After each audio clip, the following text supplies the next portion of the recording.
Mereka ini cuma 0,2% dari populasi dunia. Tapi dari sejarah yang terjadi, mereka selalu diusir, dibenci, dihina, dijadikan lambang konspirasi ya, dijadikan momok, dijadikan sesuatu yang seolah-olah mereka itu menakutkan. Ya, apalagi kalau bukan Wahyudi ya teman-teman, alias Yahudi. Suatu kaum yang dari dulu itu sepertinya sudah diciptakan untuk menjadi enemy of the world ya teman-teman ya.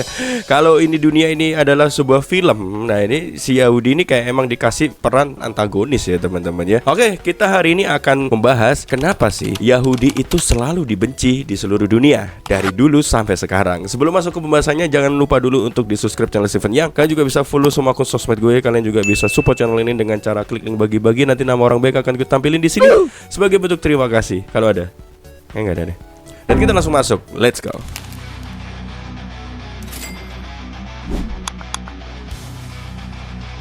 Part 1. Sejarah awal Yahudi dan juga kerajaan yang hilang. Semuanya itu berawal dari ribuan tahun yang lalu, dari seorang pria yang kalian semua pasti kenal. Namanya adalah Abraham atau Ibrahim ya teman-teman ya. Bapak segala bangsa atau bapak dari 3 agama besar di dunia, yaitu Yahudi, Kristen dan juga Islam. Abraham meninggalkan tanah kelahirannya karena sebuah janji bahwa nanti keturunannya, kata Tuhan, akan menjadi sebuah bangsa yang besar teman-teman ya. Nah, keturunan Abraham sendiri ini lewat Yakub anaknya ada 12 suku Israel yang akhirnya mereka bermukim di Mesir gitu. Tapi karena suku ini semakin lama semakin berkembang, semakin rame, pemerintahan Mesir waktu itu menganggap bahwa suku ini adalah ancaman baru karena jumlahnya yang masif dan mereka memiliki identitas yang sama ya teman-teman. Sehingga suku Yahudi akhirnya dijadikan budak oleh kerajaan Mesir. Perbudakan ini katanya sih diklaim berlangsung selama kurang lebih 400 tahun sampai datang seorang pria yang namanya Musa, yang pasti ada juga di agama Islam, Kristen dan juga Yahudi. Seorang pria yang akhirnya membebaskan mereka dari perbudakan ini. Musa membawa keluar umat Yahudi dari Mesir dan terkenallah istilah Exodus ya teman-teman, di mana yang kisahnya tentang Musa membelah lautan agar bisa lewat bersama kawanan Yahudinya. Nah,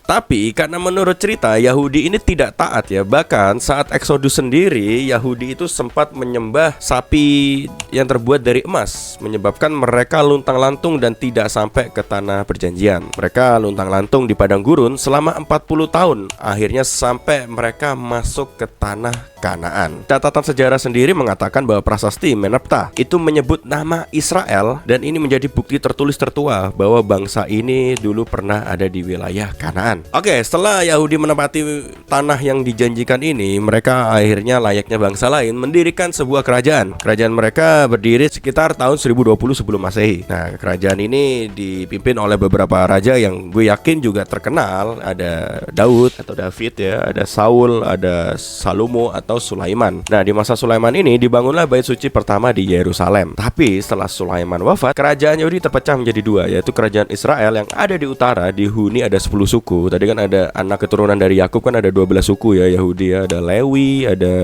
apalah sampai ada 12 kan teman-teman. Waktu mereka bikin kerajaan ini, mereka sendiri terpecah menjadi 2, civil war teman-teman. Kerajaan utara itu dihuni sampai 10 suku. Nah, kerajaan yang selatan namanya adalah kerajaan Yehuda. Itu dihuni oleh 2 suku, yaitu suku Yehuda dan juga suku Benyamin. Tahun 722 sebelum Masehi, kerajaan Asyur menaklukkan kerajaan Israel yang ada di utara, dan sebagian besar warganya disebar hingga dikenal sebagai 10 suku Israel yang hilang. Jadi sisa kerajaan Yehuda yang ada di selatan. Tahun 586 sebelum Masehi, Babilonia menaklukkan Yerusalem, menghancurkan bait suci dan mengasingkan ribuan orang Yahudi ke Babilonia. Nah, inilah awal dari diaspora Yahudi. Inilah pertama kalinya Yahudi terusir ya teman-teman ya. Udah mereka di Mesir dijadikan budak ya teman-teman, begitu kabur bebas mereka menjadi mereka mendirikan kerajaan-kerajaannya terpecah, udah terpecah ditaklukkan lagi sama kerajaan lain sampai diusir ya. Memang dari dulu luntang-lantung terus nih suku ya teman-teman ya. Oke, setelah membahas sejarah Yahudi sampai bagaimana mereka bisa terusir ya dan menjadi diaspora sampai ada di mana-mana, sekarang kita akan membahas part 2,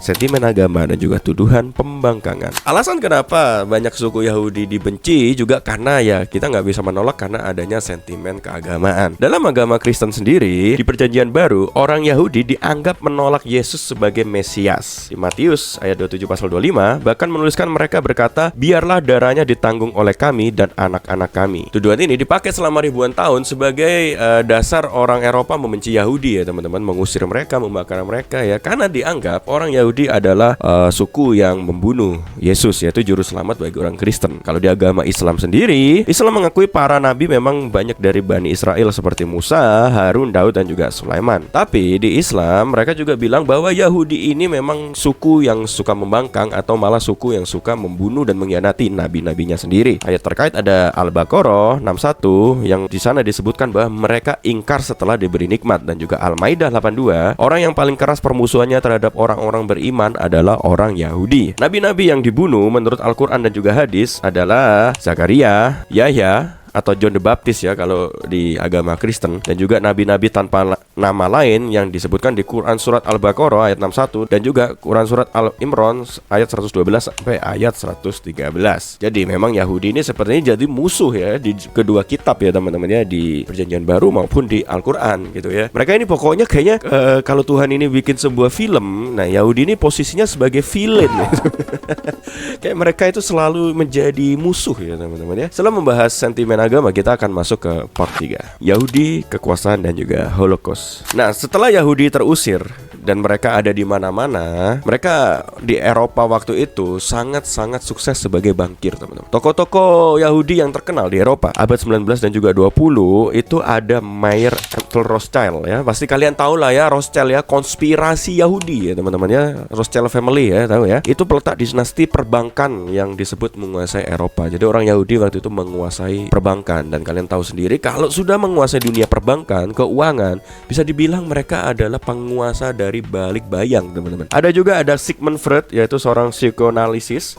Karl Marx, tahu kan Karl Marx ya, itu juga ternyata seorang Jews, seorang Yahudi. Dan juga Albert Einstein, seorang ilmuwan terkemuka yang teori relativitasnya itu sampai sekarang masih berguna ya teman-teman ya. Nah, tokoh-tokoh terkenal ini adalah orang-orang Yahudi, dan mereka semua kebanyakan sukses di Eropa, di mana saat itu Eropa mengalami krisis. Kurang lebih gambarannya seperti orang Cina ya teman-teman di Indonesia saat tahun 98 gitu ya. Saat banyak orang yang jatuh dalam kelaparan, dalam krisis, banyak orang yang melihat orang Cina waktu itu sukses sehingga terjadi kecemburuan sosial, dan akhirnya orang Cina menjadi korban massal yang sempat dibilang tidak ada oleh Fadlizon ya. Nah, Yahudi itu sama nasibnya kayak gini teman-teman. Saat Eropa waktu itu sedang dilanda krisis, banyak orang-orang Yahudi yang sukses, yang membuat akhirnya banyak orang Eropa merasakan kecemburuan terhadap kaum Yahudi. Salah satunya adalah bapak kumis kotak kita alias Adolf Hitler. Adolf Hitler memang menaruh kebencian terhadap orang Yahudi. Nah, kebencian ini Hitler manfaatkan dalam sentimennya untuk mendapatkan banyak suara ya teman-temannya, agar dia bisa naik waktu itu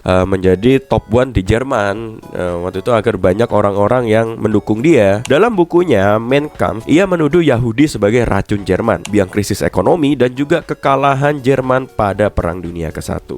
Oke, sampai akhirnya Hitler naik, Perang Dunia meletus, dan terjadilah tragedi Holocaust, di mana orang Yahudi banyak dibantai oleh Nazi Jerman. Sekitar 6 juta orang Yahudi itu tewas dari tahun 1941 sampai 1945. Di Polandia sendiri 90% populasi Yahudi dibantai. Di Lituania 95% Yahudi dihapus hanya dalam waktu 6 bulan. Mereka tidak dibunuh karena mereka musuh perang, tapi mereka dibunuh karena waktu itu ya mereka memang dianggap sampah, karena mereka waktu itu dianggap racun ya teman-teman ya. Menjadi sentimen kebencian gitu. Dan kita masuk ke part 4, Yahudi modern, Inggris dan juga konflik Palestina. Nah, buat yang nggak tahu, konflik Palestina dan juga Israel itu awalnya bermula dari Inggris. Ya, semuanya berawal dari Inggris. Semuanya itu dimulai dari deklarasi Balfour dan juga peran Inggris ya teman-teman ya dalam deklarasi ini. Di tahun 1917, Inggris mengeluarkan deklarasi Balfour, di mana dia mendukung pendirian tanah nasional Yahudi di Palestina. Setelah menang perang, Inggris kan menguasai tanah Palestina dalam sistem mandat dari Liga Bangsa-Bangsa. Jadi dulu Palestina itu sebenarnya adalah tanah milik Inggris, teman-teman. Selama tahun 1920 sampai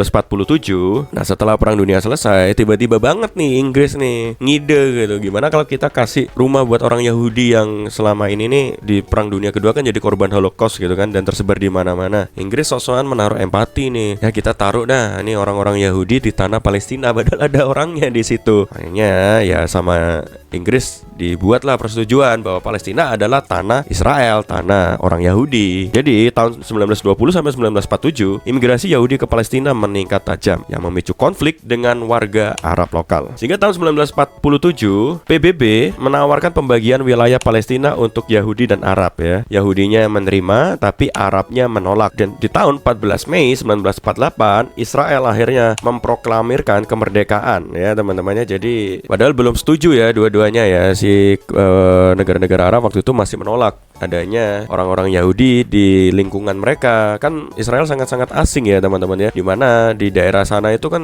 semuanya tetangga-tetangganya adalah orang-orang Arab. Tiba-tiba ada satu kaum Yahudi ya, Yahudinya pun udah terasimilasi dengan orang Eropa lagi ya, itu tiba-tiba ada di tengah-tengah mereka. Jadi orang-orang Arab menolak waktu itu. Yang setuju ya orang Yahudi doang ya. Iyalah setuju dikasih rumah ya teman-teman. Setelah ke satu hari Yahudi merdeka yaitu tanggal 14 Mei, keesokan harinya negara-negara Arab akhirnya menyerbu teman-teman ya. Tapi sayangnya dalam penyerbuan ini ternyata yang memenangkan perang adalah Israel dan menyebabkan 750.000 warga Palestina terusir. Yang disebut kejadian ini disebut Nakba alias malapetaka. Lanjut setelah itu di tahun 1967 terjadilah perang besar yang dikenal sebagai Perang 6 Hari. Perang 6 Hari ini melibatkan negara Israel dengan negara-negara Arab lainnya teman-teman. Dan lagi-lagi hasilnya Israel menang. Gak tahu ini dia pakai cheat apa ya, tapi setelah setiap perang Israel kayaknya menang terus ya waktu itu ya teman-teman ya. Akhirnya Israel menduduki tepi barat Gaza dan juga Yerusalem Timur, dan terjadilah konflik terus-menerus ya, yang sampai sekarang masih belum selesai antara Israel dan juga Palestina. Nah, jadi seperti itulah sejarah kenapa orang Yahudi itu kayaknya dibenci banget di mana-mana dan selalu menjadi public enemy ya teman-teman ya. Memang karena sejarahnya mereka bisa dibilang sering membangkang ya teman-teman. Dan juga memang dalam sejarah keagamaan juga mereka selalu jadi pihak villain ya. Di agama Kristen mereka dijadikan villain yang membunuh Yesus ya. Di agama Islam juga mereka dijadikan villain yang dianggap kaum yang suka mengkhianati nabi-nabinya sendiri. Selain itu juga ya karena Yahudi menempati tanah Palestina ya, makanya sentimen Yahudi dari dulu selalu dianggapnya adalah orang-orang jahat. Belum lagi konspirasi-konspirasi yang semakin memperkuat bumbu-bumbu ini ya teman-teman ya.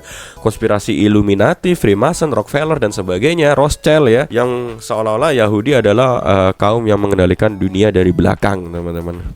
Jadi seperti itulah pesan gue sih, semoga peran Israel dan juga Palestina tidak menjadi perang yang berkelanjutan dan akhirnya menemukan titik terang ya teman-teman. Terima kasih sudah menonton video ini, semoga video ini membuka banyak insight kalian dan stay smart.